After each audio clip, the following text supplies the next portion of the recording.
Welcome to Bench Time Builds with Walt.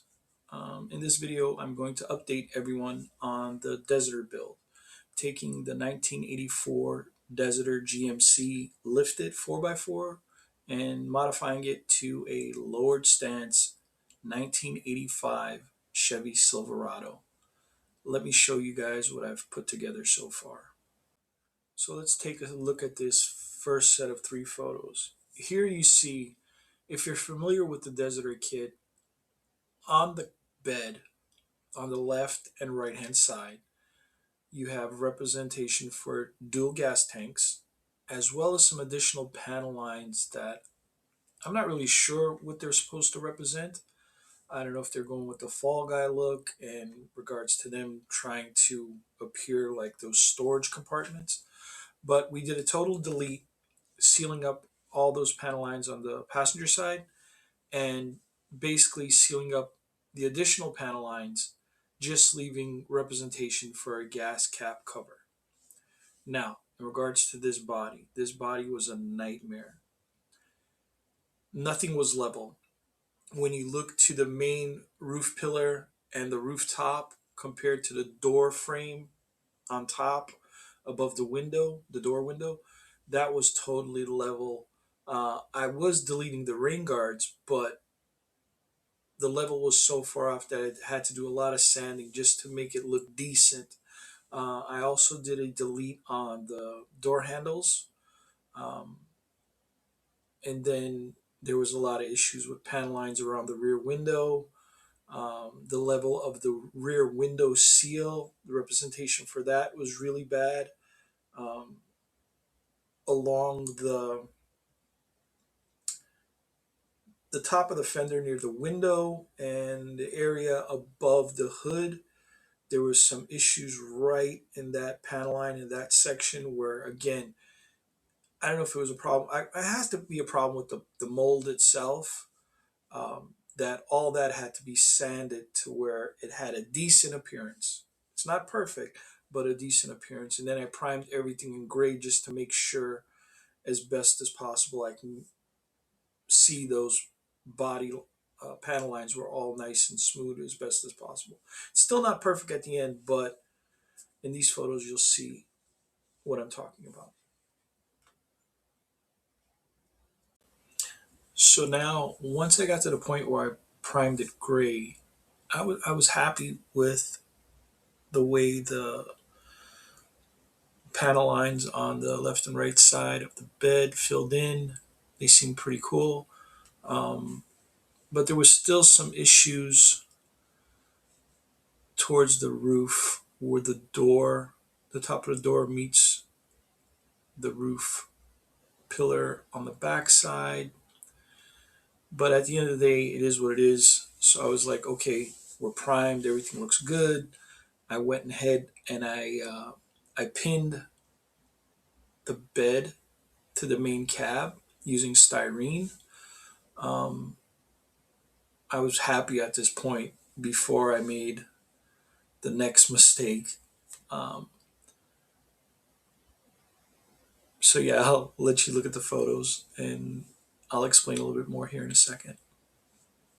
So this is where my nightmare began. I don't know if it was because I didn't wet sand the primer, or maybe I didn't get the paint mixed right before spraying it. The hood came out awesome, but the first initial uh, paint job I did, the body was severely orange peeled to where I was like, okay, do I have to take it all down to plastic again? And then I was like, okay, if I do that, am I going to remove all the filling I did in those panel lines? I was like, my mind was going crazy because my fear was I had to take it all off. But what I wound up doing is I allowed it to dry. I allowed it to dry, and then what I went and did is I color sanded everything as best as possible, and then I repainted the body. At this point, there's some light orange peel but it's nothing that I feel I can't color sand and then have my first attempt at clear coating. I'm really happy with the body at this point. So, yeah, that's where we're at in regards to that. But that was like my biggest thing right now is I can build a kit, I can modify a kit. One of my biggest dilemmas is I've never taken a kit, just took it out of the box and built it. Everything I've touched, there's been modifications. The 72 short box, the steak body, I don't know how many times I've mentioned it, and then the C3500, there was always modifications where these projects, due to my skill and my fear, have taken me months to finish. And the same thing's going on here. When it came to the paint job, it was like constantly just wait, take your time, step away. But right now the paint is good. The only problem I have is I'm waiting on 3D printed parts, a specific motor. This truck is supposed to be a rendition of a 1985 Silverado that I had with a 454 that was built up. So now I'm looking for the right motor and the right parts to achieve that. But at this point, the body's painted. It needs to be color sanded and cleared. And then it's just doing little things. Then we ran into the next issue. So here's the next issue: lowering the stance, taking it from a 4x4 stance to a lowered stance, trying to use the original suspension was a nightmare. I was forced to purchase a 3D resin suspension lowering kit that was supposedly specific for this model. But even at that, there was modifications where the leaf springs originally mounted. With the new kit, I had to readjust them, realign them. The front suspension, just placing the 3D resin parts, it was still too high, so I had to cut into the frame. Now I'm at the point where in this photo you see that it has like what I would refer to as like an Indo drop, where the front is lower than the back. I've gotten it to the point where she's level with some slight adjustments on the front suspension. She'll be even. Um, so I'm happy with that. It's just I have to take the time and make sure everything's right. And then there was modifying the frame. I did some severe cutting out of the front frame, and then I had to take some styrene and fill it in to where if you do look underneath it, it doesn't look that bad. It's not going to look perfect because I didn't want to get a whole new frame and then have to cut out the bed and now have it have a bagged look on it. You know what I mean? That would have been too low. It wasn't what I was looking for. So I tried to just modify and work with what I have. So right now I'm pretty good on that. The rims on it were purchased off of eBay.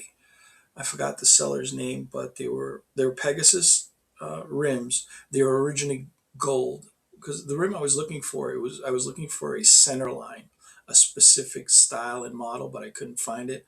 So I just got these, and then what I went and did is I removed all the chrome off of them, that gold chrome, which was a day and a half process.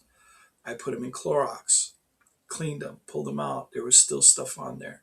Then I put them in oven cleaner, and that was like for a half a day. And then when I finally got them out, um, they were clean. So at this point, they are painted with Fusion, and now we're just waiting for the additional parts. I have the front grille for it. I have the back molding piece that goes on the tailgate. Um, I also got this rear end, which came with the lowering kit, and I've already painted that up. I'm trying to fit it to where I can take the Pegasus rims and place a caliper and brake disc behind it without trying to widen out the stance. So I'm at that point now. I'm hopefully at the point where I can take maybe another couple weeks and I can have it done once everything's in. But that's where she's at. Um, so yeah, that's the video. That's the update on the Desiderator. So again, YouTube thing. If you enjoyed this post, please like, comment, subscribe. Um, Again, I greatly appreciate everybody for embracing me, for taking this newcomer and following, subscribing. I have over 200 followers, and I'm astonished that you would want to see what I do. So, again, God bless you all, and enjoy the bench.